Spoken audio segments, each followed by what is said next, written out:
think that one of the most troubling things to emerge out of the election year and the global year of 2016 was what's been called either a post-truth or a I prefer the word post-fact society, in which the belief in shared information, in the authoritativeness of certain shared facts was called into question very deliberately for political motives. I think a lot of this really started with Vladimir Putin in Russia. Russia, since the invasion of Crimea, has gone on the offensive in many respects against Western societies. And what they've tried to do, disinformation existed during the Cold War.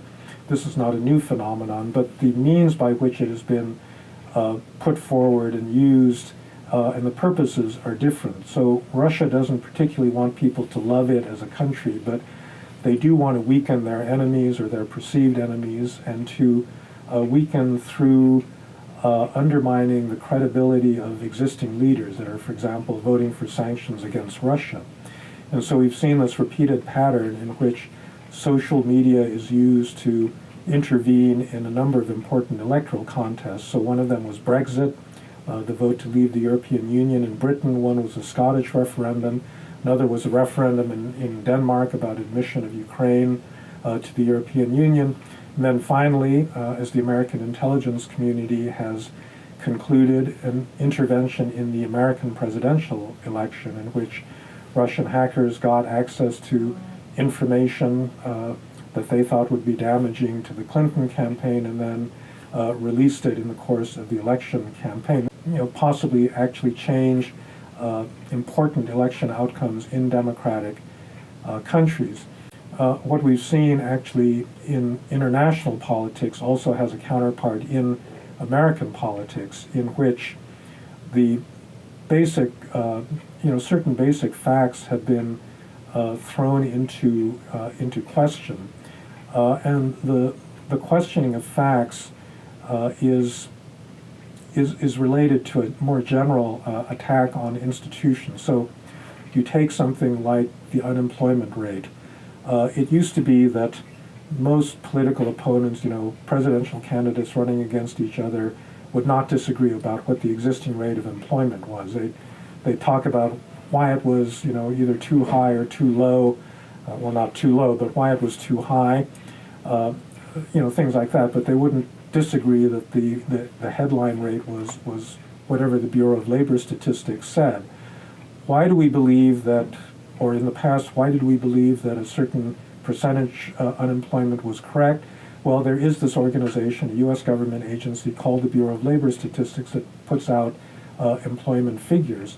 But this was questioned in the course of the campaign, whether the figures were rigged, whether they were being used for partisan purposes.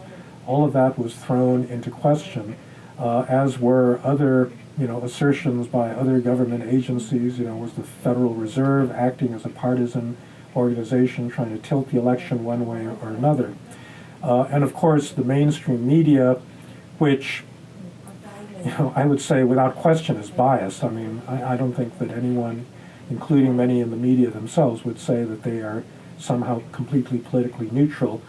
But a much deeper assertion was made where even factual statements and fact-checking done by organizations like the New York Times or CNN were called into question, and they were called into question by people purporting to put forward facts that really had no actual empirical basis other than the fact that someone had said it on the internet.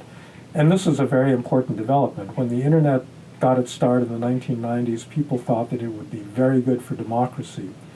Information is power, and therefore access to information should convey power to a larger circle of people, and therefore should be helpful to democracy. Now, the internet and social media have been very useful in mobilizing popular opinion. It's happened in Ukraine, in Georgia, in Tahrir Square in Egypt, in a number of other places where there have been democratic, genuinely democratic movements in favor of democracy. But as we see now, it's also got a very dark side where bad information can be deliberately used to undermine the authority of political opponents and basically to, attract support based on non-existent, non-existent facts. So it's one thing to argue over the interpretation of facts, but it's another, to argue over the facts themselves. And I think it's not clear what the solution to this problem is. The classic free speech solution was to say, if you have bad information, you don't do anything about it. What you do is you put out good information. There's a marketplace of ideas, and the good information will rise to the surface and beat out the bad information. I'm not sure in a social media age this solution really works, because I think that, when you have bots and trolls, tens of thousands of sources all networked together, deliberately being organized to put out bad information, it can actually overwhelm good information. And we've seen some troubling examples of that in the past year. It also calls into question the traditional role of the media, because the media would like to be trusted based on its ability to actually convey at least good factual information, which is why they employ fact checkers and why they have editors that question journalists and the like.